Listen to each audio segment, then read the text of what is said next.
and good night to the good people of St. Michael's South Central.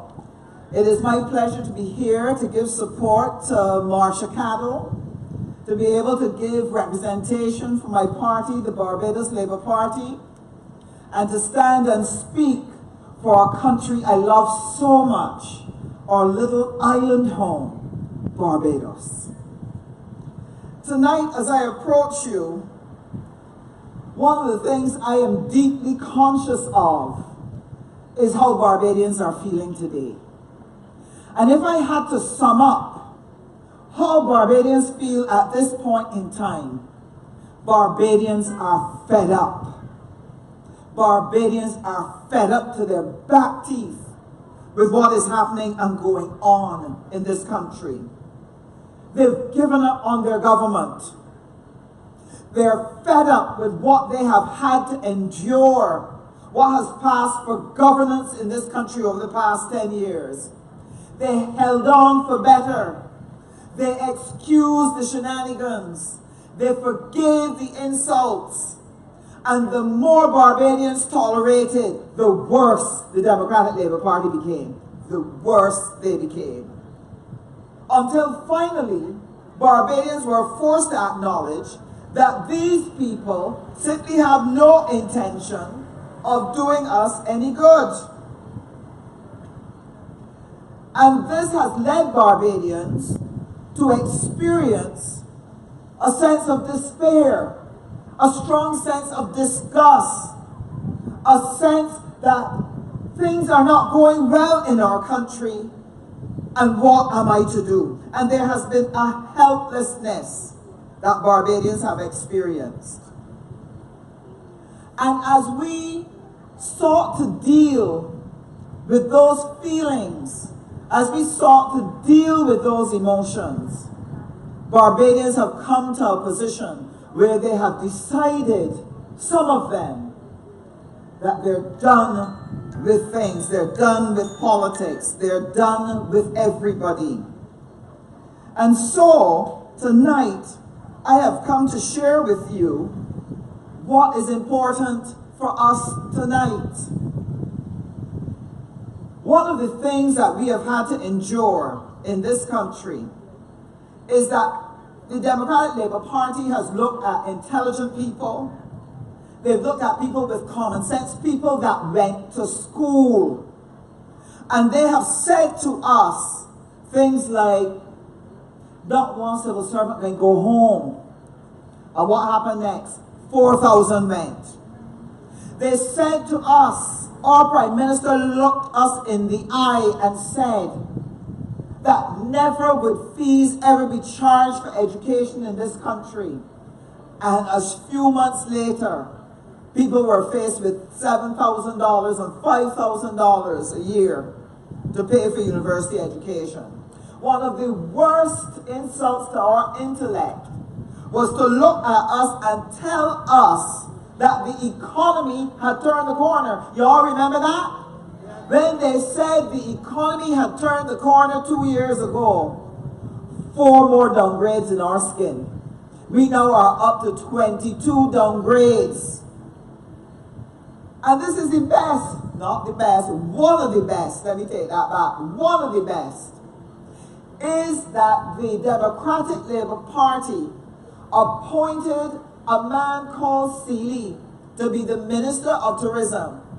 And he is the first Minister of Tourism with the distinction to bring more and more tourists for less and less money.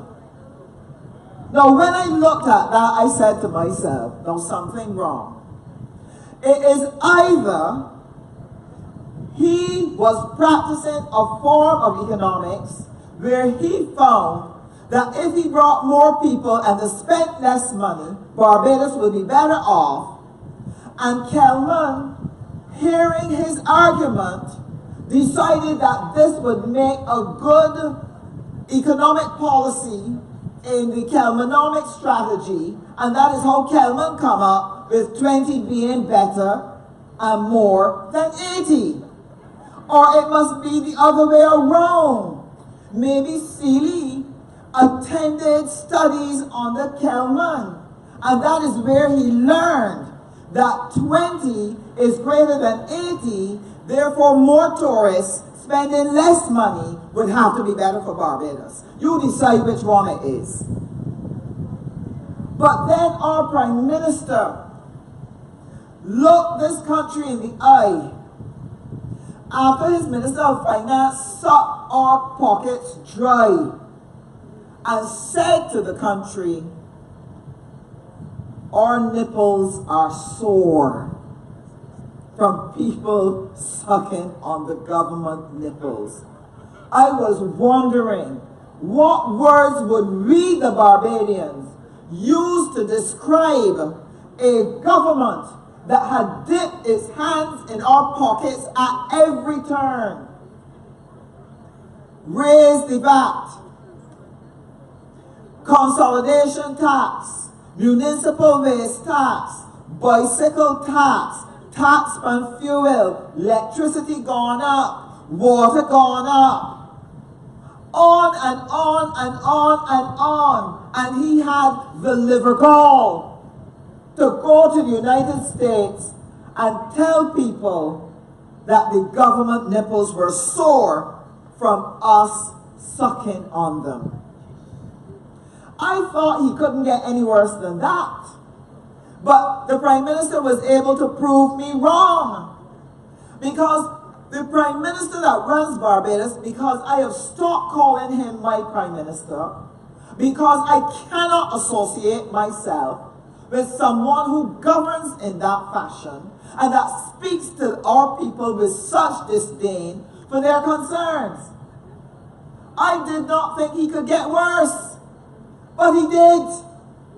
We had the most unusual occurrence that you seldom hear happening any part of the world, where sewage was bubbling up on the streets for 2 years, and the Prime Minister could look his people in the eye and said it was no biggie, it could happen anywhere. In other words, this was an everyday happening that you should get accustomed to and not be surprised about, because you know what? These things happened.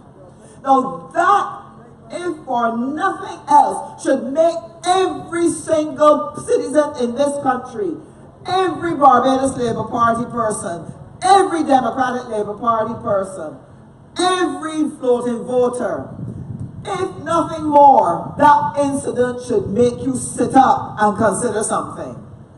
That response was characteristic of this government every time something went wrong.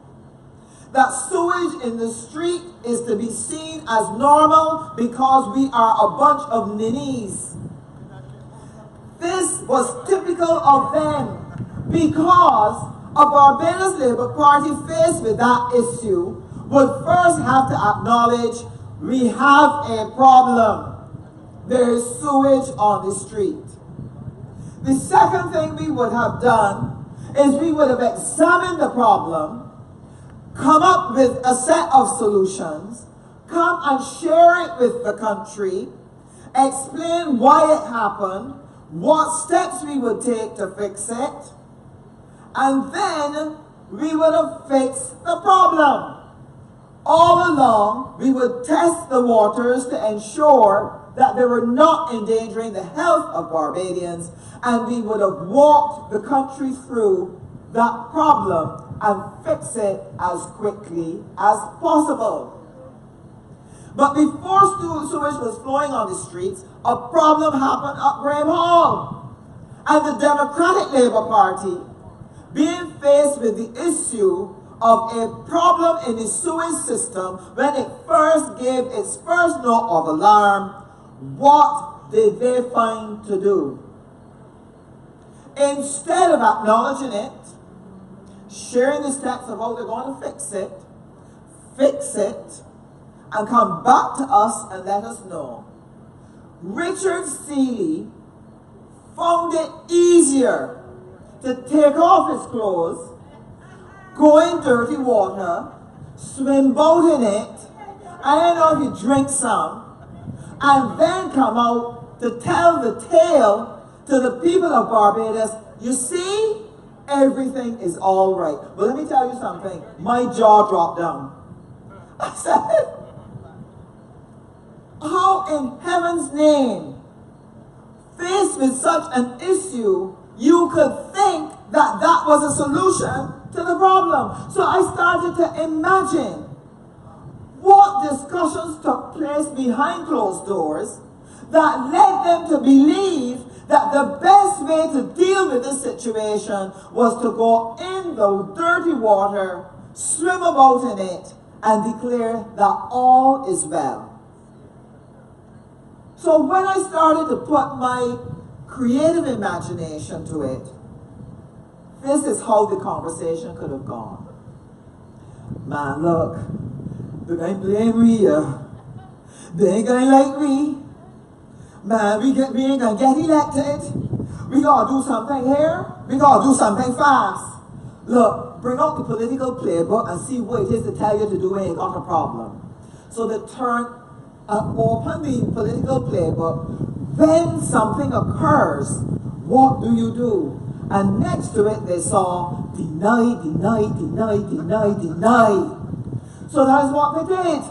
They came to the public and said, there's no problem. See, the water is good. There's no problem. See, I'm swimming in it. You know I was swimming in it if something was wrong with it. So it must be all right.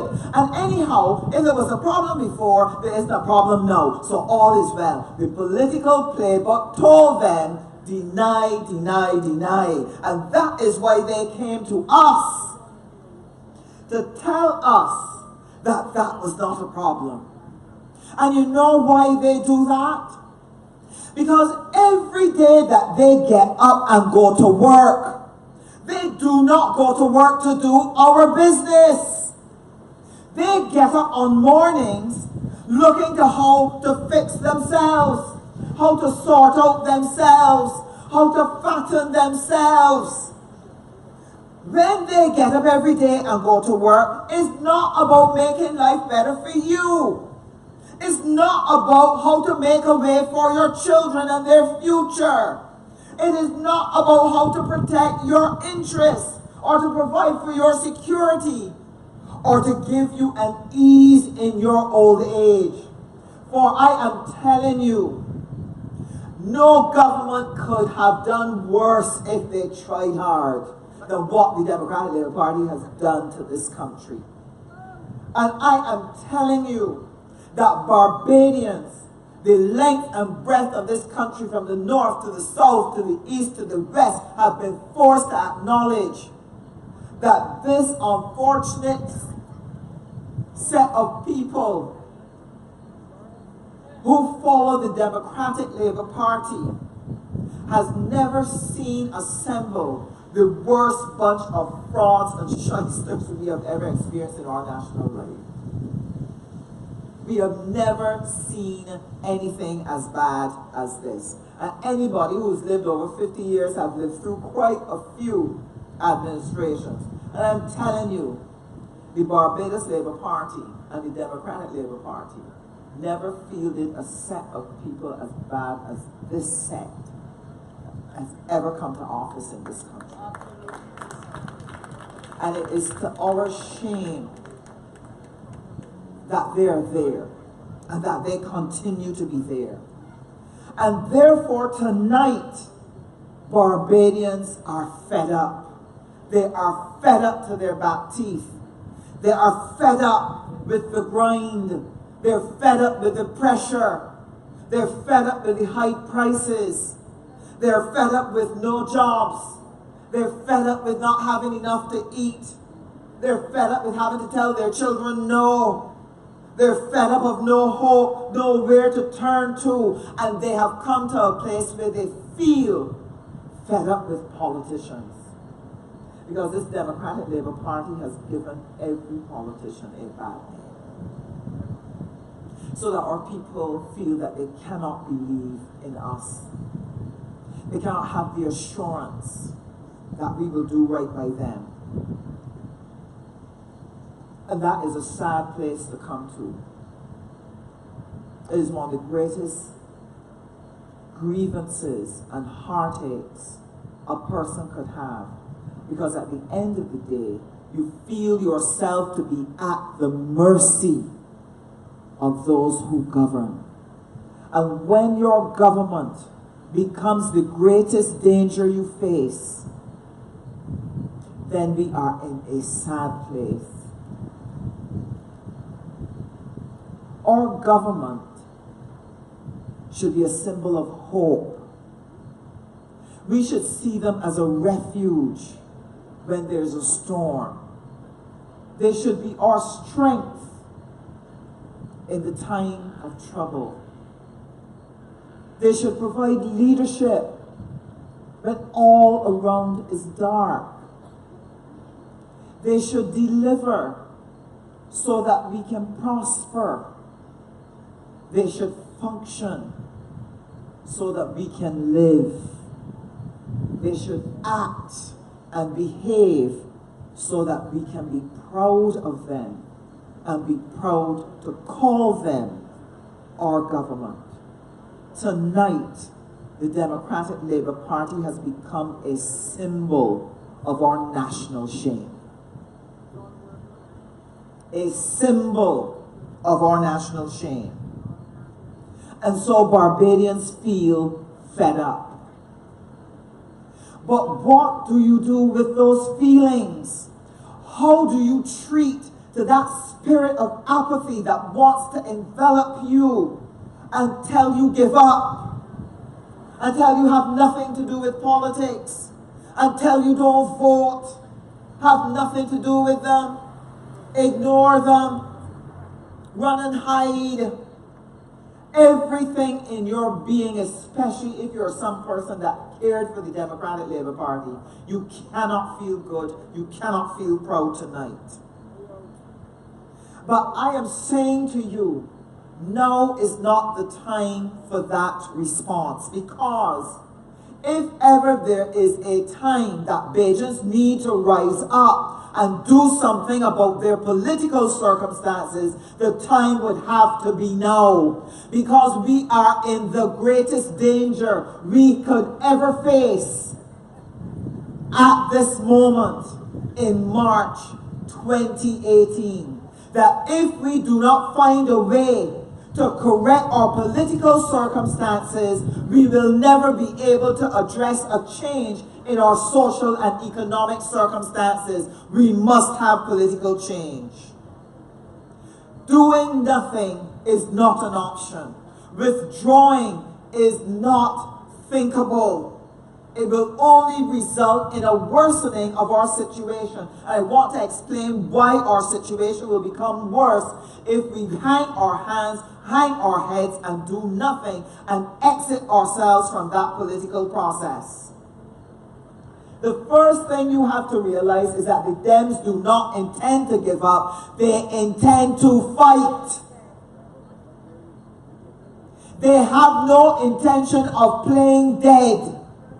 They are arming themselves and coming with everything because they have deep in the intent of their heart and spirit to win an election. And you would ask yourself, after failing so miserably, when you judge yourself up against your manifestos, having failed so miserably, when you measure yourself up against the expectations of your people, the expectations of people who believed in you, the expectations of your party, why would a bunch of people gird themselves up to come back again to do what? One of the things that has puzzled me, I said to myself, my God, if I was a DLP politician, I do not know what I would go into somebody's house to say. What would I say? How would I explain myself? What information would I bring that would persuade any intelligent, sensible, caring, objective person that I should be given the opportunity to govern again? I can't imagine what I would say. So you have to ask yourself, What are they coming back to do? Well, they could only be coming back to finish the job, because they already have killed us by 2013. They know 2/3 kill us by 2018. Well, they only want to kill us 100% now by the time you get to 2023.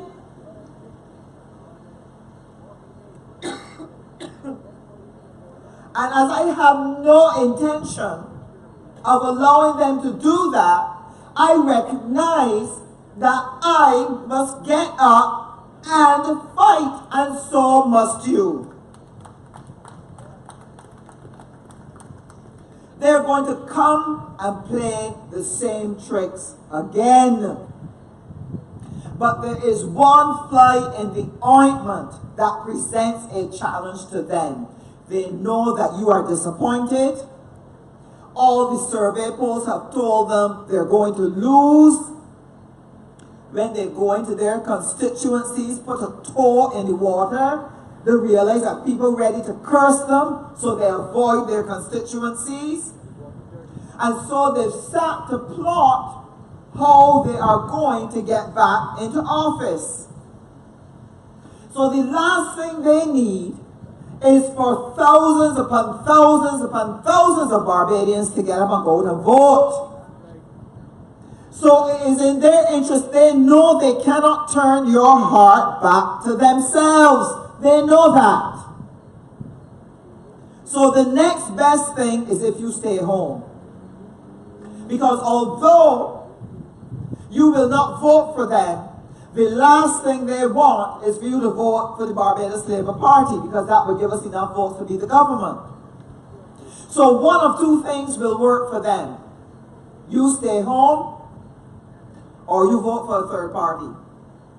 Any of those two will give them the maneuvering room to come in and gain the government again, because they plan to come with more money. They come to plan with a lot of sweet things that they know they have no intention of delivering on in a manifesto, because they've already told you that a manifesto is not a contract. They don't have to honor it, so they will tell you anything in order to get you to put your X for them, because they have a strategy. But the only way it will work is if you stay home. So the question Barbadians have to ask themselves is this: do I have another choice? The people of St. Michael South Central have to ask themselves, is there an alternative? And I'm here tonight to tell you that you have an alternative in Marsha Cattle. I am here to tell you that Marsha Cattle and I come from a different perspective in life. We don't see politics through the lens of the Democratic Labour Party. Our view of politics rejoined public life because of the natural outgrowth of our life experiences, our interests, our character. We saw the need for competent governance, and that if people were going to live their best life, they must have the best government. So Marsha pursued a course of training that would prepare her to be able to manage the different resources and levers in an economy and in a government that will produce the best possible result for the people who live in that country. She qualified herself in development economics. And part of that study is to look at the dynamics of how economic policy either allows people to grow and thrive, or how it causes them to fail.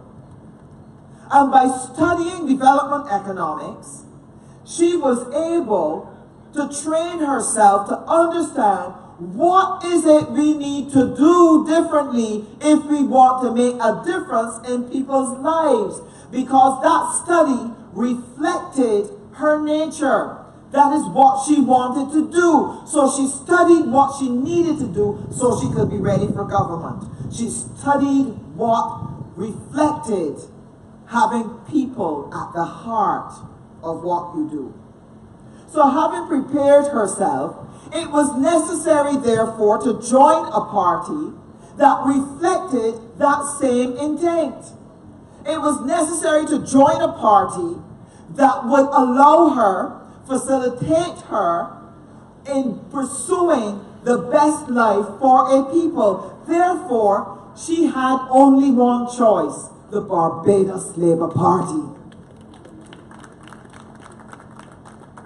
You see, you cannot govern with words. Words are not enough. Words may steal somebody's heart, but words will not put food on their table. Words will stir a person's feelings, but it cannot give them a job. Words will stir a person's emotions, but they cannot provide good health care. That only comes when you have effective government. Government must be active and it must be effective. The effective management of our economy and society provides people with choices. And you can only have choices in your life if you have money and you have resources. There's only one way to have choice. And therefore, it is important that we govern in a way that you're able to put money in people's pockets so people can choose what is the best thing they want for their own lives. So that children can dream of having a future and parents have the resources to put behind them. That a person could dream of bettering their circumstances and they have the opportunity and the money to be able to make that choice and pursue it so they can fulfill their life. Every human being deserves that. And Barbadians deserve that every day. And that has been taken away from them. And that must be restored. And that is why Marcia Cabell has come to political office. To be able to restore the power of choice. When we did it in 1994 as the Barbados Labour Party, and we made Barbados sparkle and shine. We tripled government revenues. We doubled the size of this economy. People were living their best life ever since the existence of this country. Children from ordinary families were flying from the age of 7 years old and 8 years old. Every primary school was taking their children to Disney World. A person's home circumstances were not going to be a humbug or retard them from getting their best life. This was a country in which people could live. And the Dems, not understanding the hard work that it takes to govern a country well, poo-pooed our performance, said, oh, it happened because things outside were good. Man, that didn't happen anyway. Well, they performed so good. But I am here to tell you tonight that in the world there are organizations whose job it is to assess the performance of all the countries in the earth. Because they are providing vital information to people who want to invest in those countries. And those people who want to invest want to have a report card to know whether they should come or not. So countries are constantly evaluated. So every year, every country has a report card. It comes from Standard & Poor's. It comes from Moody's. It comes from the World Bank. It comes from the IMF. And if you listen and read the reports from all of those agencies, for when Barbados was governed by the Barbados Labour Party, you will see that the Barbados Labour Party was scoring A's and B's and A's and B's and A's and A's and B's. Barbados was commended because it had good governance. It did not come from a fluke. This Democratic Labour Party came in with no plan, no skills. But you know what they lacked most of all? They lacked heart. They lacked the heart you see in Marsha Cattle. They lacked the heart you find in Mia Motley. They lacked the heart that you find in Joe Atherley. The heart that you will find in George Payne. The heart you will find in Eddie. Or that you will find in Kirk. Or that you will find in Neil Rowe. They lack that heart. And so, Barbadians, tonight, I want to say to you, you have a choice, because the Barbados Labour Party is here. And with all humility and with all sincerity, I want to say to you tonight that we have prepared ourselves to serve you. We have worked to develop a set of policies which will be unveiled, a set of policies to do you good, a set of policies to bring us out from the dark place in which we are in, a set of policies that will make Barbados shine again. And so tonight I want to commend to you Marsha Cattle and to ask you to vote for her. I ask you to support her. I ask you to root for her. I ask you to defend her. I ask you to speak of her in every corner of this constituency.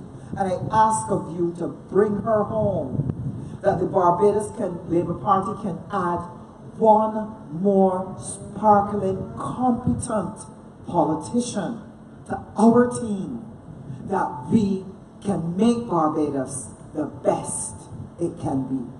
Good night.